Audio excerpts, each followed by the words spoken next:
वृंदावन प्यारो वृंदावन, वृंदावन प्यारो वृंदावन। काना हृदय कमल सो प्रगट्यो, काना हृदय कमल सो प्रगट्यो, और सभी के भाई वृंदावन प्यारो वृंदावन, वृंदावन प्यारो वृंदावन। अरे काना हृदय कमल सो प्रगट्यो,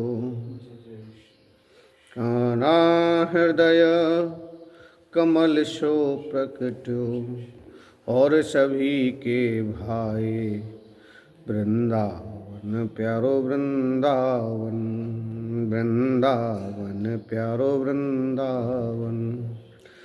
बोलिए वृंदावन वाके बिहारी लाल की जय।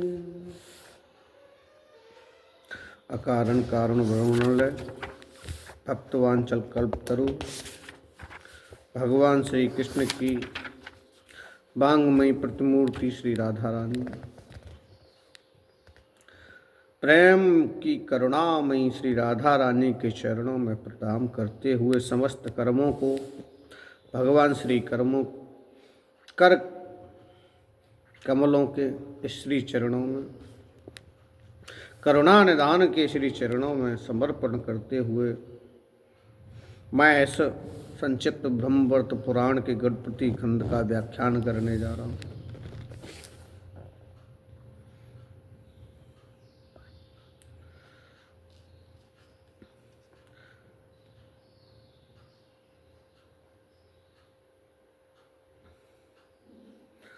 परम वंदनीय प्रातः स्मरणीय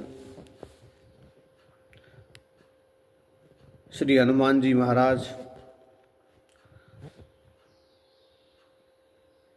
साक्षात सेवा की प्रतिमूर्ति, भक्तों में अग्रगण्य पवन सुत हनुमान जी को प्रणाम करते हुए, जो इस जीवन का आधार बने, ऐसे माता पिता के श्री चरणों में प्रणाम, बार बार वंदन, जिन्होंने भगवान श्री कृष्ण की भक्ति, भगवान श्री कृष्ण के प्रति अनन्य भाव प्रकट करने का और उनके प्रति सेवा में लगाने का भाव प्रकट किया, ऐसे श्री गुरुदेव भगवान के श्री चरणों में प्रणाम। भगवान की अनन्य लीलाओं को, भगवान की कथाओं को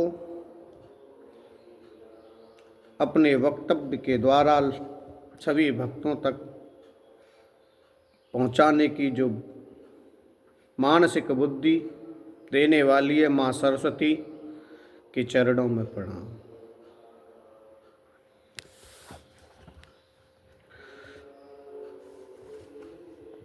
संसार मोहनस्यास्य कवचस्य प्रजापति, ऋषिश्च छंदस्य बृहति देवो लंबोदर स्वयं, धर्मार्थ काम मोक्षेषु विनियोग प्रकीर्तित।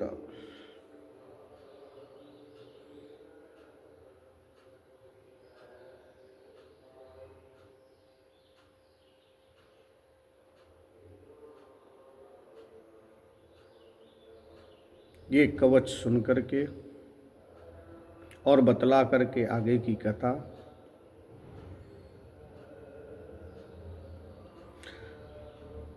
गणपति खंड के पार्वती को देवताओं द्वारा कार्तिकेय का समाचार प्राप्त होना, शिव जी का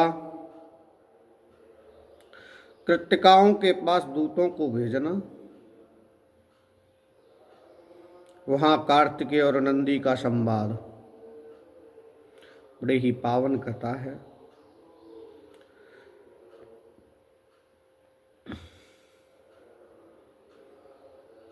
किसी भक्त कवि ने कहा है, अरे जो सुख पायो राम भजन में, जो सुख पायो कृष्ण भजन में, अरे वो सुख नाई अमीरी में, मन लागो मेरो यार फकीरी में। अरे जो सुख पायो राम भजन में, जो सुख पायो कृष्ण भजन में, वो सुख नाई अमीरी में, मन लागो मेरो यार फकीरी में। जिसको जैसी अवस्था, जैसे स्वरूप, जैसे भाव में आनंद आ जाए, उसका तो कहना ही क्या है। कोई तन दुखी, कोई मन दुखी, कोई धन वन रहत उदास, और थोड़े थोड़े सब दुखी, सो सुखी राम के दास।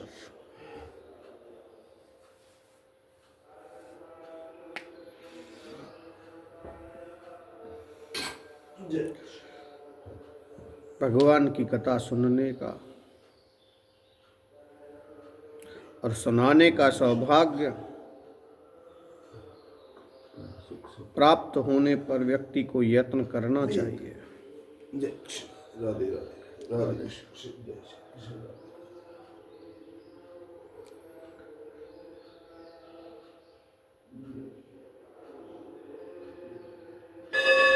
कहते हैं जब भी कोई धर्म कार्य करो, अच्छे कार्य करो, ईश्वर के प्रति अपना अनन्य प्रेम प्रकट कर लो, तो आसुरी शक्ति वहां पर प्रभाव डालने तो जरूर आने का प्रयास करती हैं, लेकिन वो दूर से ही हार मानकर भाग खड़ी होती हैं। जिस शब्द को सुनने से कोई लाभ ही प्राप्त ना हो, जिस वाणी से किसी की समझ में भगवान के प्रति अनन्य भाव प्रकट ही ना हो, उस वाणी का क्या लाभ है। जिस गाथा को गाने का अभिप्राय भगवान के प्रति लगाने का ना हो, उस गाथा को गाने का क्या अभिप्राय है। जो बात कही गई हो, उस बात से प्रभु की भक्ति प्रकट ना हो, उस बात को कहने का क्या औचित्य है।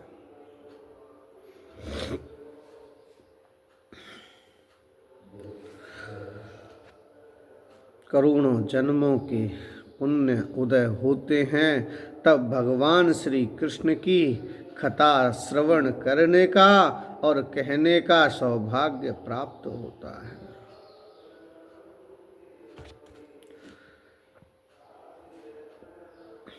वृंदावन, गोवर्धन, बरसाना, नंदगांव, गोकुल, महावन,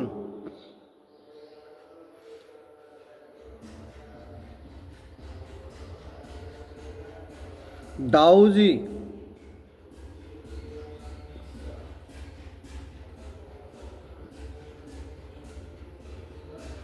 और जहां पर भगवान स्वयं प्रकट हुए,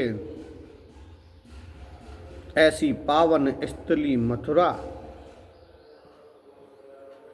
जहां पर जन्म लेकर व्यक्ति अपने करोड़ों करोड़ों जन्मों के पुण्य का सौभाग्य प्राप्त करता है, जहां की रज पर चरण रखते ही व्यक्ति पावन हो जाता है। ऐसी पावन जन्म भूमि में प्रभु का कृपा प्रसाद प्राप्त करके भगवान में ना हो जाए तो व्यक्ति का कहना ही क्या है।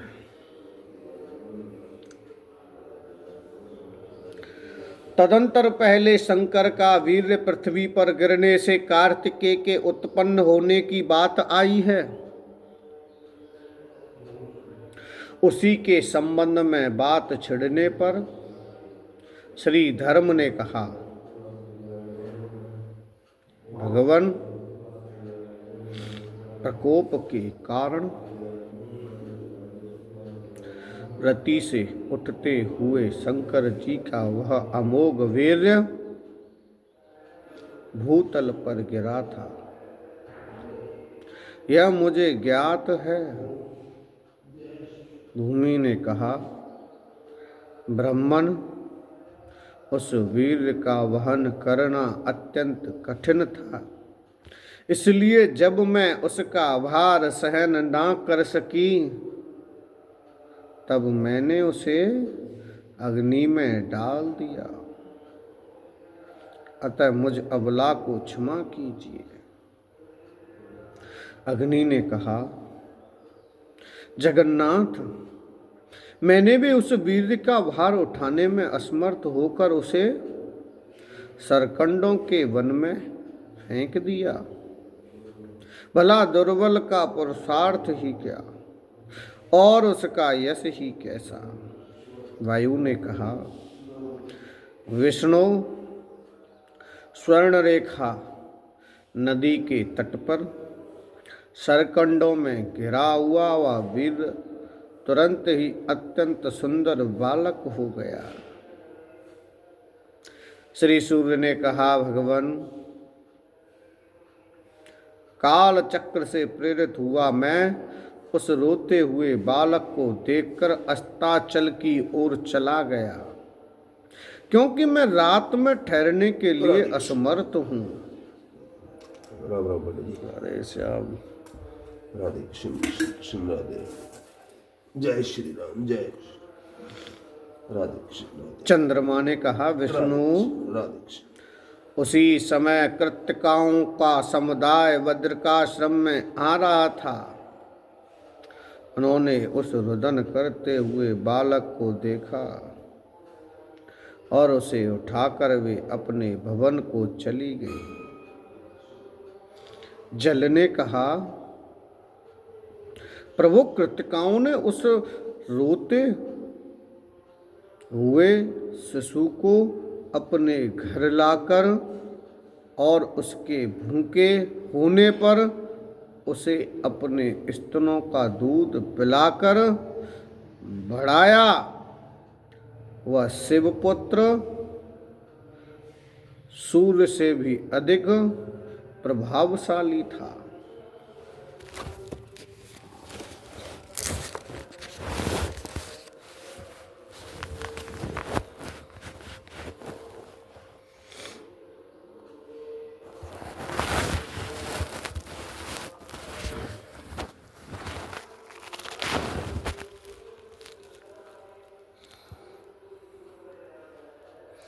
दोनों संध्याओं ने कहा, भगवान, इस समय वह बालक 6 कृत्तिकाओं का पौष्य पुत्र है।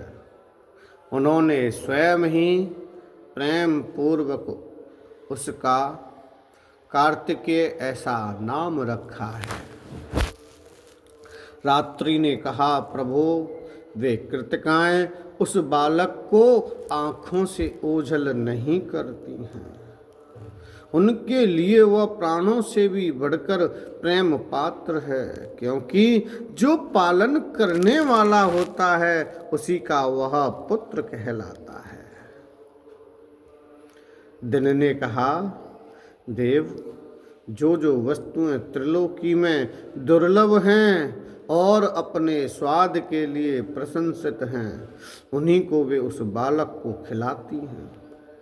जब उस सभा में उन सब लोगों ने प्रसन्न मन से श्री हरि से यों कहा, तब उनके उस कथन को सुनकर मधुसूदन संतुष्ट हो गए।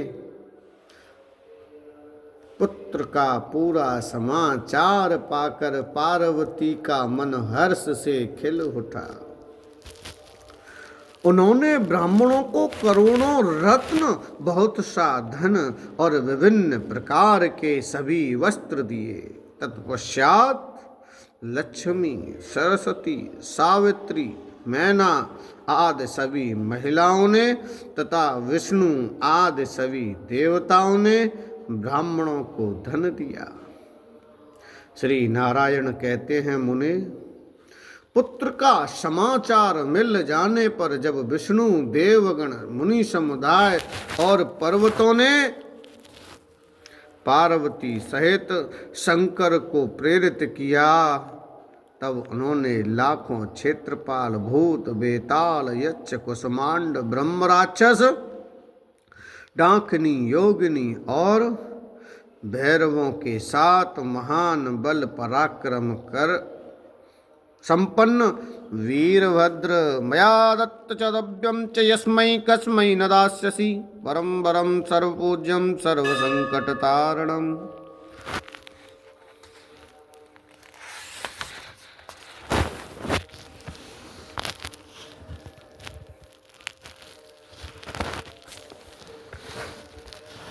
विशालाक्ष, शंकु, कर्ण, कम्मंद, नंदीश्वर, महाकाल, वज्रदंत, भगंदर, गोदामुख, दधिमुख आदि दूतों को जो धधकती हुई आग की लपट के समान उद्दीप्त हो रहे थे भेजा।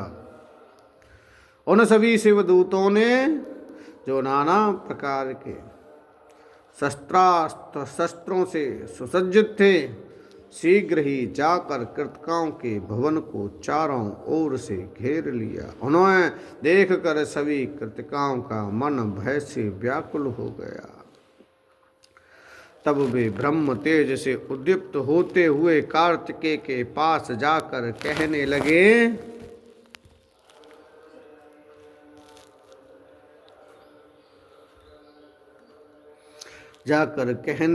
कृतिकाओं ने कहा, बेटा कार्तिकेय, असंख्यों कराल सेनाओं ने भवन को चारों ओर से घेर लिया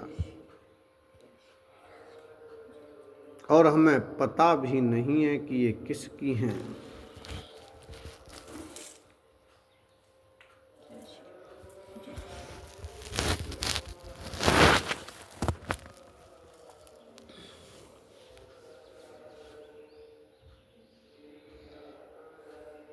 तब कार्तिकेय बोले, माताओं, आप लोगों का भय दूर हो जाना चाहिए। मेरे रहते आपको भय कैसा यह कर्म भोग दुर्निवार्य है, से कौन हटा सकता है। इसी बीच सेनापति नंदकेश्वर भी वहां कार्तिकेय के समक्ष उपस्थित हुए और कृतिकाओं से बोले, नंदी के स्वर ने कहा, भ्राता संगार करता सुरश्रेष्ठ शंकर और माता पार्वती द्वारा भेजे गए शुभ समाचार को मुझसे श्रवण करो। कैलाश पर्वत पर गणेश के मांगलिक जन्मोत्सव के अवसर पर सभा में ब्रह्मा, विष्णु और शिव आदि सभी देवता उपस्थित हैं। वहां गिरिराज किशोरी ने जगत का पालन करने वाले विष्णु को संबोधित करके उनसे तुम्हारे अन्वेषण के लिए कहा। तब विष्णु ने तुम्हारी प्राप्ति के निमित्त क्रमशः उन सभी देवों से पूछा। उनमें से प्रत्येक ने यथोचित उत्तर भी दिया। उन्हीं में धर्म अधर्म के साक्षी धर्म आदि सभी देवताओं ने परमेश्वर को तुम्हारे यहाँ कृतिकाओं के भवन में रहने की सूचना दी। प्राचीन काल में शिव पार्वती की जो एकांत क्रीड़ा हुई थी, उसमें देवताओं द्वारा देखे जाने पर शंभु का शुक्र भूतल पर गिर पड़ा था। भूमि ने उस शुक्र को अग्नि में और अग्नि ने उसे सरकंडों के वन में फेंक दिया। वहां से इन कृतिकाओं ने तुम्हें पाया है। अब तुम अपने घर चलो, वहां तुम्हें संपूर्ण शस्त्रों की प्राप्ति होगी। विष्णु देवताओं को साथ लेकर तुम्हारा अभिषेक करेंगे और तब तुम तारकासुर का वध करोगे। तुम विश्व संहर्ता शंकर के पुत्र हो, अतः ये कृतिकाएं तुम्हें उसी तरह नहीं छिपा सकती जैसे शुष्क वृक्ष अपने कोटर में अग्नि को गुप्त नहीं रख सकते। तुम तो विश्व में दीप्तिमान हो, इन कृतिकाओं के घर में तुम्हारी उसी प्रकार शोभा नहीं हो रही है जैसे महाकूप में पड़े हुए चंदन शोभित नहीं होते। जैसे सूर्य मनुष्य के हाथों के ओट में नहीं छुप सकता,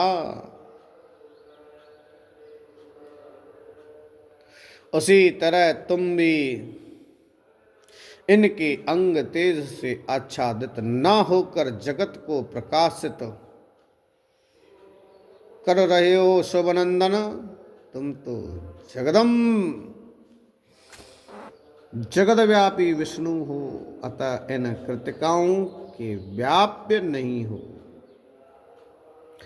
जैसे आकाश किसी का व्याप नहीं है, बल्कि वह स्वयं ही सबका व्याप है।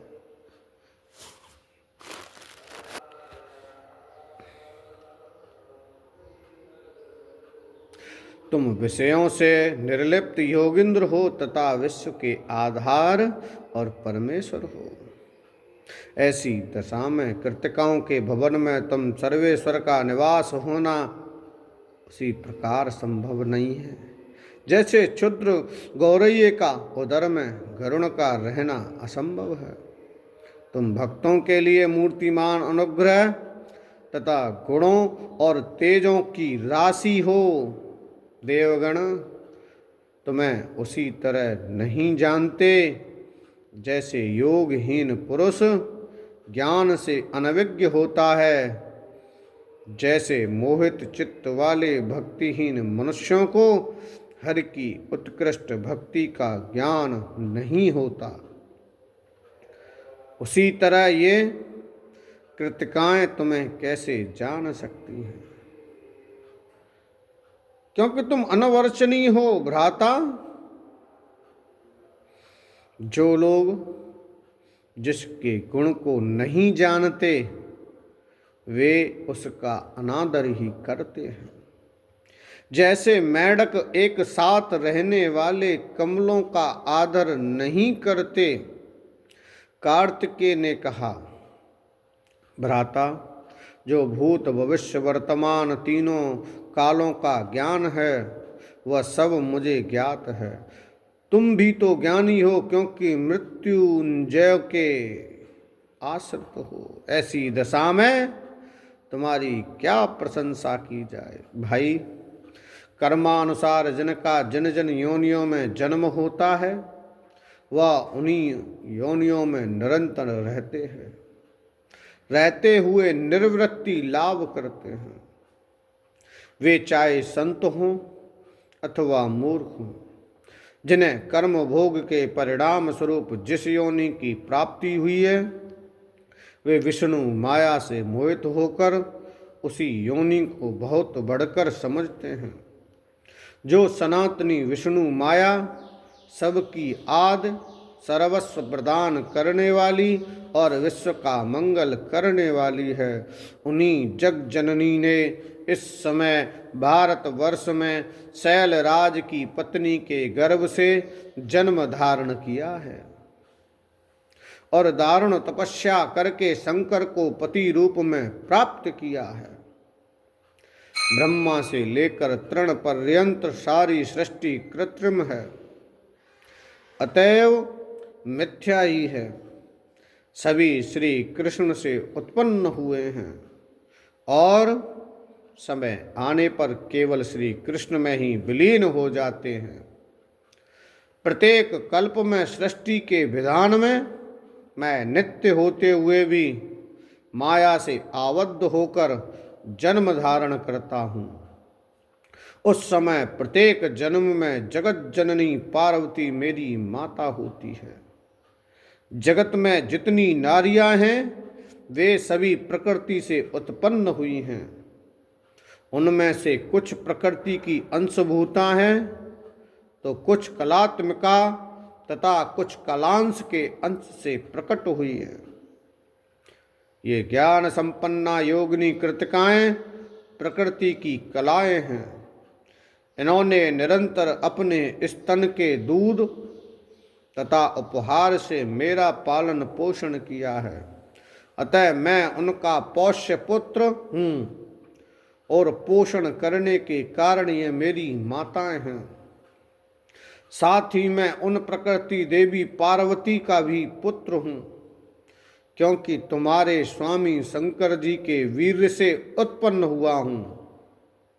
नंदिकेश्वर, मैं गिरिराज नंदिनी के गर्भ से उत्पन्न नहीं हुआ हूँ, अतः जैसे वे मेरी धर्म माता हैं वैसे ये कृतिकाएं भी सर्वसम्मति से मेरी धर्म माताएं हैं।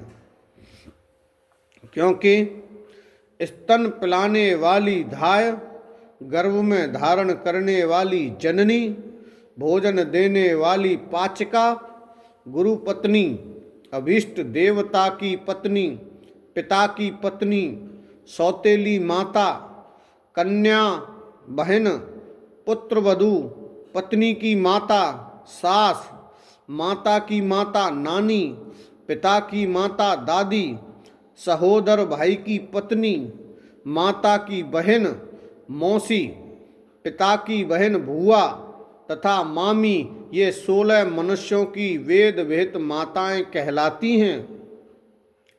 ये कृतिकाएं संपूर्ण सिद्धियों की ज्ञाता, परमेश्वर संपन्न और तीनों लोकों में पूजित हैं। स्तनधात्री, गर्भधात्री, वत्सधात्री, गुरुप्रिया, अभिष्ट देव पत्नी च पितुपत्नी च कन्यका, सगर्भ कन्या भगनी पुत्र पत्नी प्रिया प्रोसु, मातुर्माता पितुर्माता सोदरस्य प्रिया तथा मातु पितुष्य भगनी मातुलानी तथैव च जनानां वेद विहिता मातर षोडश स्मृतः।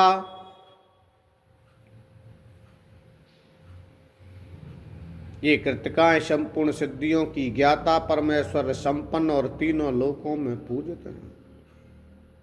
ये क्षुद्र नहीं है बल्कि ब्रह्मा की कन्याएं हैं। तुम भी सत्व संपन्न तथा शंभु के पुत्र के समान हो और विष्णु ने तुम्हें भेजा है, अतः चलो मैं तुम्हारे साथ चलता हूँ, वहाँ देव समुदाय का दर्शन करूँगा। प्रेम से बोलो जय श्री कृष्ण। श्री राधे राधे गोविंद गोविंद राधे गोविंद राधे गोपाल राधे। कार्तिकेय का नंदिकेश्वर के साथ कैलाश पर आगमन, स्वागत, सभा में जाकर विष्णु आदि देवों को नमस्कार करना और शुभाशीर्वाद पाना। प्रेम से बोलो जय श्री कृष्ण। श्री नारायण जी कहते हैं, नारद, शंकर सुवन कार्तिकेय नंदिकेश्वर से यों कहकर शीघ्र ही कृतिकाओं को समझाते हुए नीति युक्त वचन बोले। कार्तिकेय ने कहा, माताओं, मैं देव समुदाय, बंधु गर्भ तथा माता को देखना चाहता हूँ, अतः शंकर जी के निवास स्थान पर जाऊंगा। इसके लिए आप लोग मुझे आज्ञा प्रदान करें। सारा जगत शुभदायक, जन्म कर्म संयोग वियोग सभी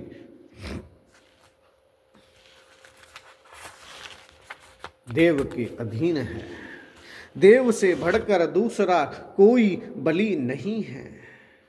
वह देव श्री कृष्ण के वश में रहने वाला है।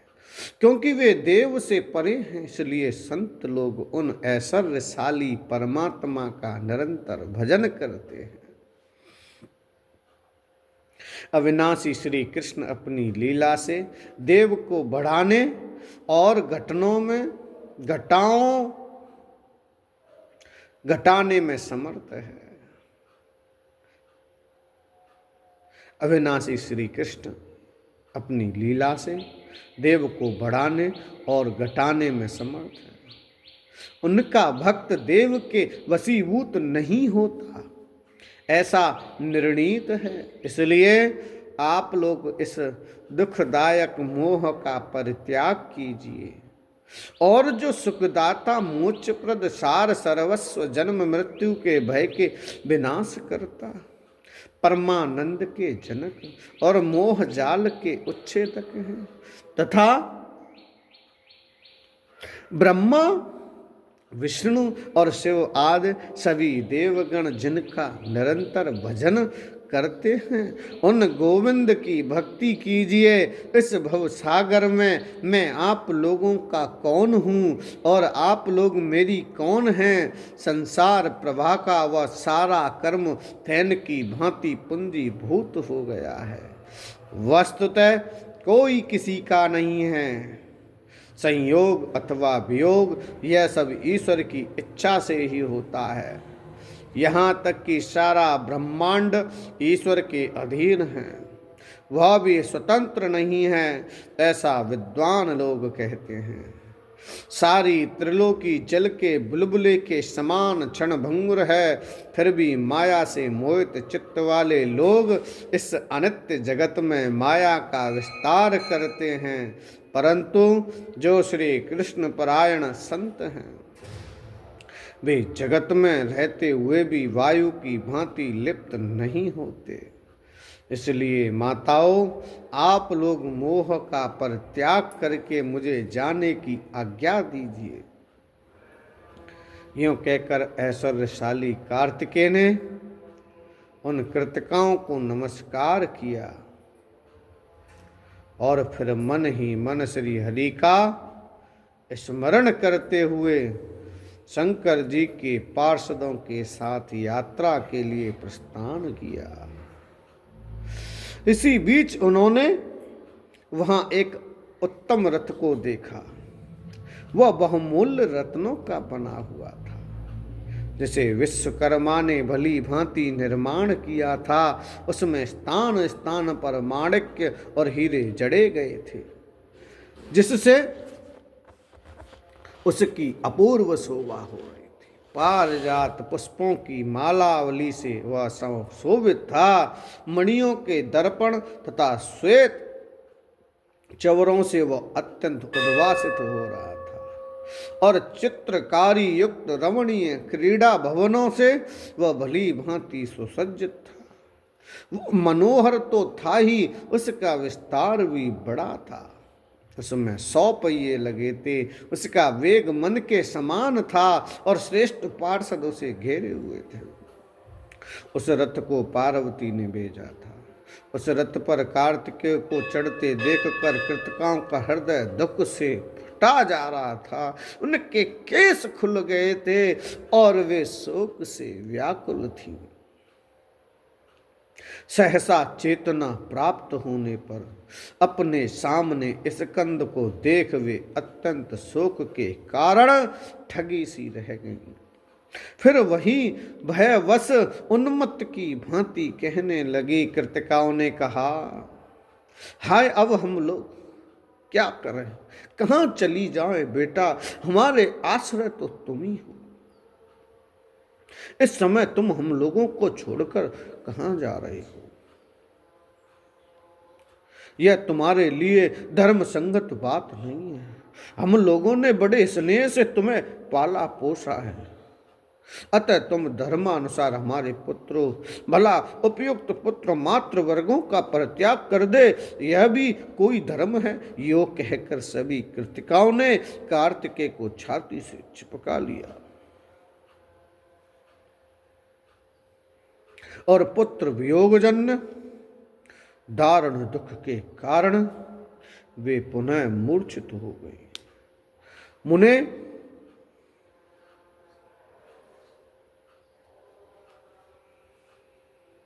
तत्पश्चात कुमार कार्तिकेय ने आध्यात्मिक वचनों द्वारा उन्हें समझाया और फिर कुछ उनके तथा पार्षदों के साथ वे उस स्थान पर सवार हुए। मुने, यात्रा काल में उन्होंने अपने सामने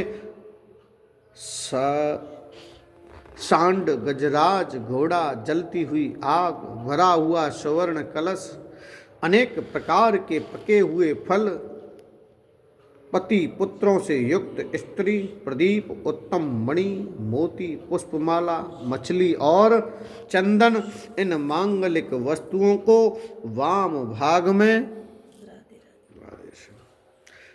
श्रृगाल, नकुल, कुंभ और शुभदायक सबको तथा दक्षिण भाग में राजहंस, मयूर, खंजन, सुक, कोकिल, कबूतर, शंखचिल्ल, सफेद चील, मांगलिक चक्रवाक, कृष्णसार, मृग, सुरभि और चमरी गौ, श्वेत चवर, सवत्सा धेनु और शुभ पताका को देखा। उस समय नाना प्रकार के बाजों की मंगल ध्वनि सुनाई पड़ने लगी, हरि कीर्तन तथा घंटा और शंख का शब्द होने लगा।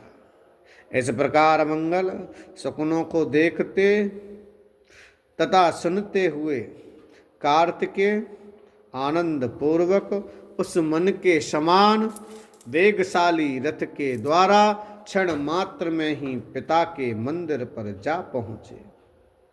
वहां कैलाश पर पहुंचकर वे अविनाशी वट वृक्ष के नीचे कृतिकाओं तथा श्रेष्ठ पार्षदों के साथ कुछ देर के लिए ठहर गए। उस नगर के राजमार्ग बड़े मनोहर थे, उन पर चारों ओर पद्मराग और इंद्रनील मणि जड़ी हुई थी। समूह के समूह केले के खंभे गड़े थे,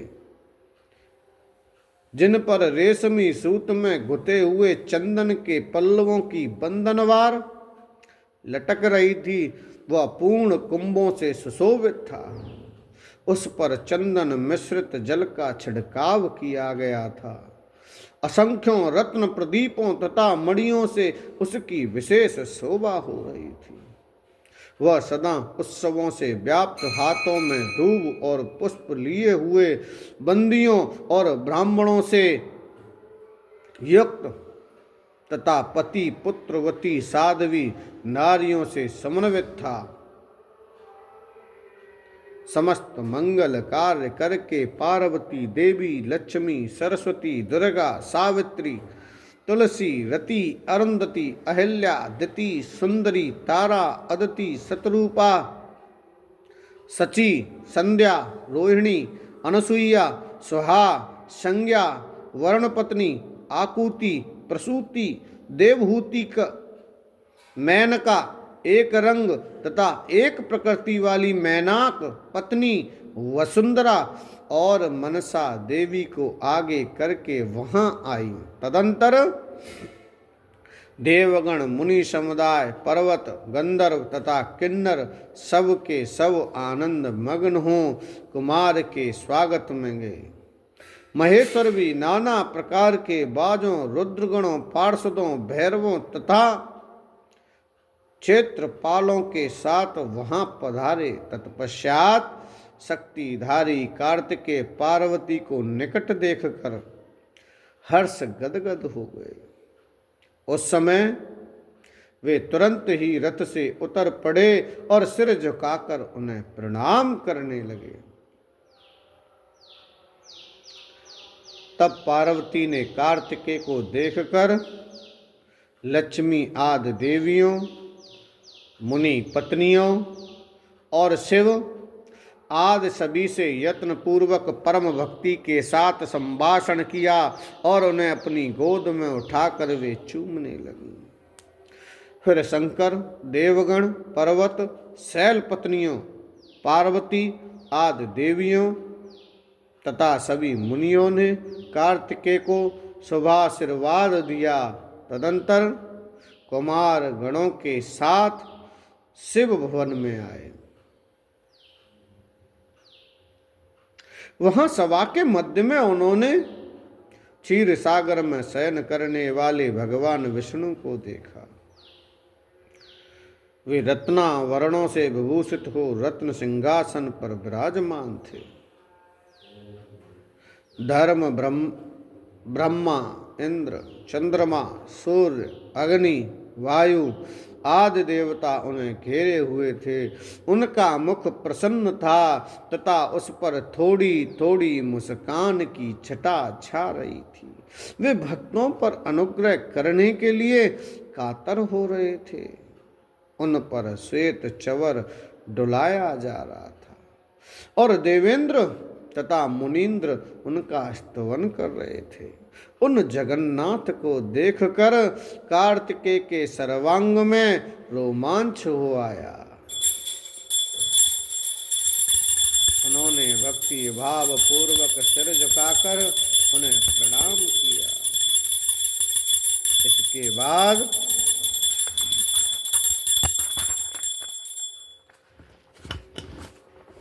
ब्रह्मा, धर्म, देवताओं और हर्षित मुनिवरों में प्रत्येक को प्रणाम किया और उनका शुभाशीर्वाद पाया। फिर बारी बारी से सबको कुशल समाचार पूछकर देख रत्न सिंहासन पर बैठे। उस समय पार्वती सहित शंकर ने ब्राह्मणों को बहुत सा धन दान किया। प्रेम से बोलो जय श्री कृष्ण, जय श्री कृष्ण। बोलो राधा कृष्ण भगवान की जय। कार्तिकेय का अभिषेक तथा देवताओं द्वारा उन्हें उपहार प्रदान करना, संक्षिप्त ब्रह्मवर्त पुराण के गणपति खंड की यह कथा अति पावन है। भगवान श्री कृष्ण श्री राधा कृष्ण के श्री चरणों में मैं इस पावन कथा को समर्पित करता हूँ। जय श्री कृष्ण। श्री राधे राधे गोविंद गोविंद राधे।